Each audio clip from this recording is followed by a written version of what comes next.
Now, today we start with Chapter 7 Index Numbers Statistics for Class 11 NCERT book. So, what is an index number? We will first understand the definition. Statistical device for measuring the changes in the magnitude of a group of related variables. It represents the general trend of diverging ratios from which it is calculated. It is a measure of the average changes in a group of related variables for two different situations. Index numbers are expressed in terms of percentage. So this we will have to keep in mind that it is expressed in terms of percentage. Of the two periods, the period with which the comparison is to be made is known as the base period. Another important point, the comparison is to be made is known as the base period. The value in the base period is given the index number 100. Index number of 250, what does it denote? Value is 2.5 times that of the base period. Next, we come to the two types of index number, price index numbers and the quantity index numbers.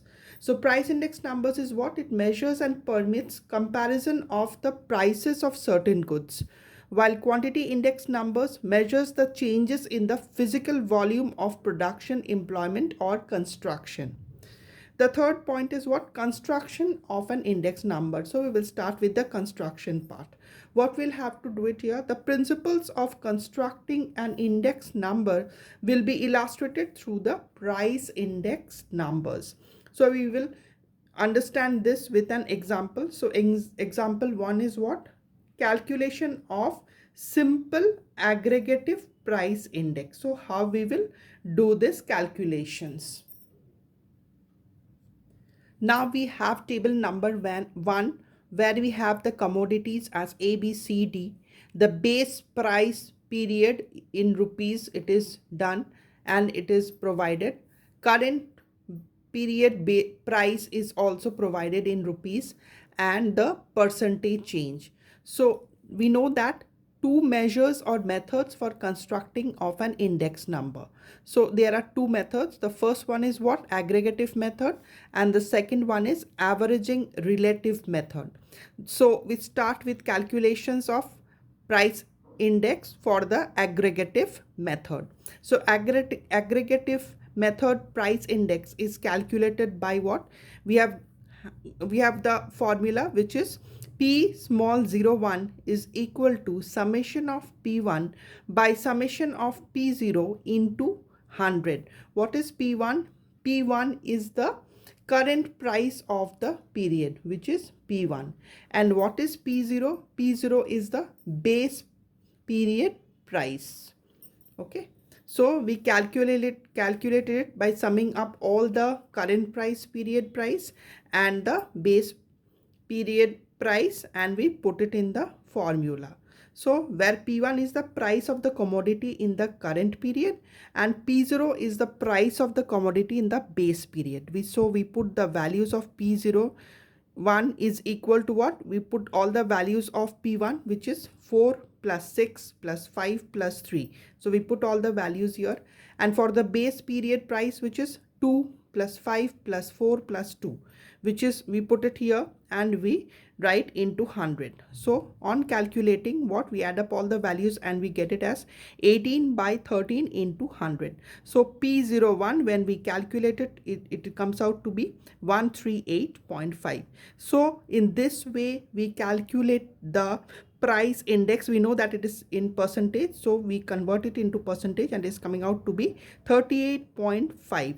So aggregative method price index is what? It is 38.5. So in this way we calculate the price index by the aggregative method.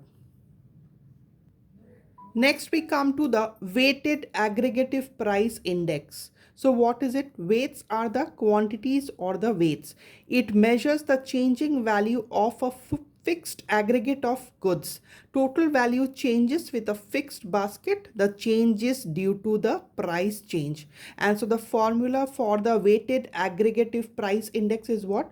P01 is equal to summation of P1 Q0 by summation of P0 Q0 into 100. Okay, so P1 we know it is a current period price, Q0 is the quantity of the weights, and P0 is the base period price, and Q0 is again the quantity or the weights into 100 we know. So now for example 2, we will calculate the weighted aggregative price index. For this, what again, we take the commodity as A, B, C, D, the base period price which is P0 as 2542, base period quantity which is Q0 10, 12, 20, 15, we take it as. Now current period price P1 is what, 4653. Current period quantity is what, Q1, which is Q1 5, 10, 15, 20, 10. So now we put it in the formula, which is P01 is equal to summation of P1 Q0 by summation of P0 Q0 into 100. So P01 is equal to what? 4 into 10. So first P1 Q1 will be what? 4. This is the current period. 4 into 10. This is Q0. So 4 into 10 plus then what? 6 into 12. So this is 6 into 12. Then plus 5 into 20. Then what? Plus 3 into 15. So we get all the value of summation P1 Q0. Then similarly we do it for P0 Q0. The first P0 Q0 is what? 2 into 10. So 2 into 10. Then 5 into 12. Then 4 into 20. Then 2 into 15. So we get all the values of summation of P0 Q0 and then into 100. On calculating, we just multiply and add up all the values. On calculating it, we get 257 by 190 into 100. So P01 is equal to 135.3.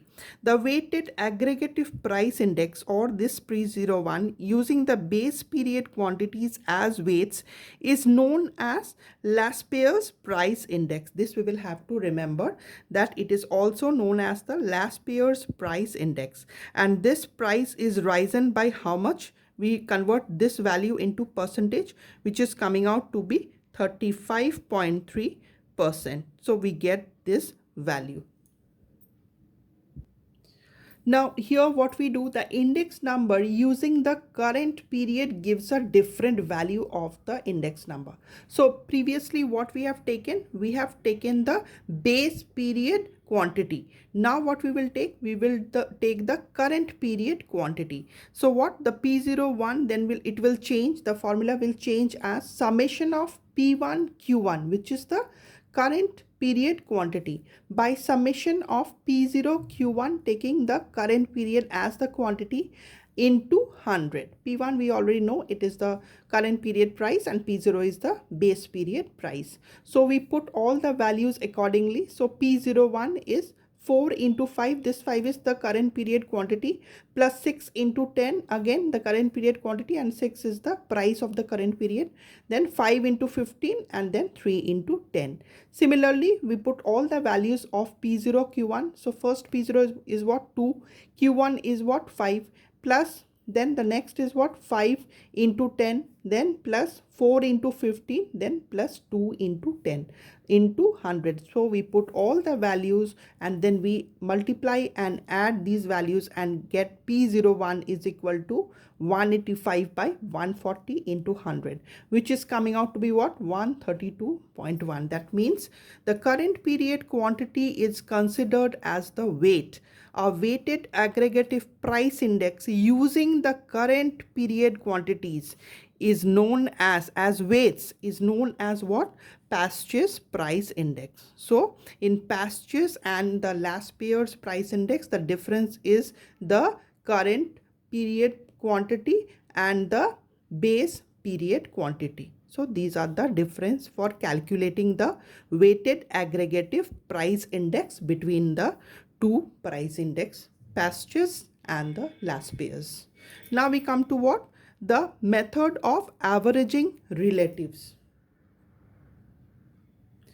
Now we come to the method of averaging relatives, where the method of averaging relatives take the average of those relatives when there are many commodities. When there are numerous or many commodities, the price index number using price relative is defined as what?